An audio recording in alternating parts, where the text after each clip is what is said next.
Hola a todos, bienvenidos una vez más a un nuevo enigma aquí en nuestro canal. Soy Mauricio y hoy nos adentraremos en uno de los lugares más peligrosos y fascinantes del planeta. Imaginen un lugar donde el tiempo se detuvo hace 60.000 años. Una isla pequeña, rodeada de aguas cristalinas y selva espesa, pero protegida por una muralla invisible de flechas y lanzas. No es una película de Hollywood, es la isla Sentinel del Norte. Situada en el archipiélago de las Andamán, en el Océano Índico, este pedazo de tierra es el hogar de la tribu más aislada del mundo.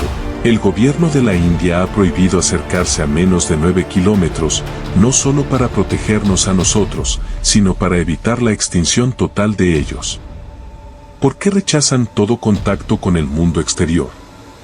¿Qué secretos se esconden en lo profundo de su selva? Hoy, vamos a descifrar el misterio de la isla que el mundo no puede tocar. Para entender el misterio, debemos entender a sus habitantes. Se cree que los sentineleses son descendientes directos de las primeras poblaciones humanas que salieron de África. Han vivido en total aislamiento durante milenios. Aislamiento extremo, no conocen la agricultura, no procesan metales y, según algunos estudios, ni siquiera saben producir fuego, aunque aprovechan los incendios naturales para conservarlo. Resistencia física, son expertos cazadores-recolectores.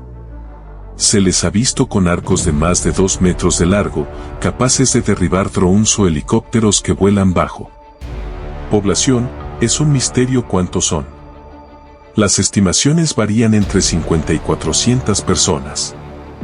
El censo se hace desde lejos, con binoculares, porque nadie que ponga un pie en la arena vive para contarlo.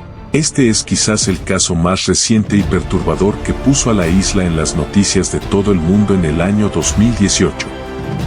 John Allen Chau, un joven misionero estadounidense, estaba obsesionado con llegar a la isla para evangelizarlos. Pagó a pescadores locales para que lo llevaran ilegalmente cerca de la costa bajo el manto de la noche. En su diario, John escribió: "No quiero morir, pero ¿vale la pena morir por Jesús?". La respuesta de los isleños fue inmediata. Apenas pisó la playa, fue recibido con una lluvia de flechas. A pesar de los avisos y de un primer ataque donde una flecha atravesó su Biblia, regresó por segunda vez. Los pescadores vieron desde lejos cómo los sentineleses arrastraban su cuerpo por la arena. El gobierno indio decidió no recuperar el cadáver. ¿La razón?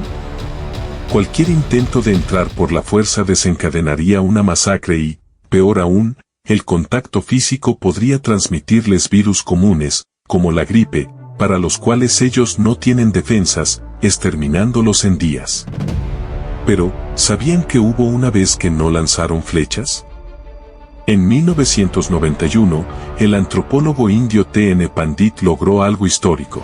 Tras años de dejar regalos en la playa, cocos y ollas de metal, los isleños se acercaron al agua sin armas. Existen fotos y videos de ese momento, hombres y mujeres sentineleses recogiendo cocos de las manos de los investigadores. Sin embargo, algo cambió. De repente, la actitud de la tribu se volvió hostil nuevamente. Pandit narró que uno de los jóvenes sacó un cuchillo y le hizo una señal de que le cortaría la cabeza si no se iba. Fue el último contacto amistoso registrado. Desde entonces, la política es clara: ojos puestos, manos fuera. Sentinel del Norte nos plantea un dilema ético fascinante. ¿Tienen derecho a vivir en el pasado mientras el resto del mundo avanza hacia el futuro? ¿Es su agresividad una forma de sabiduría para evitar que nuestra civilización los corrompa o los destruya? Muchos dicen que son salvajes, pero quizás ellos son los únicos que han entendido cómo vivir en equilibrio con su entorno sin destruirlo. La isla sigue ahí, envuelta en neblina y misterio, recordándonos que todavía hay rincones en este planeta que se niegan a ser conquistados.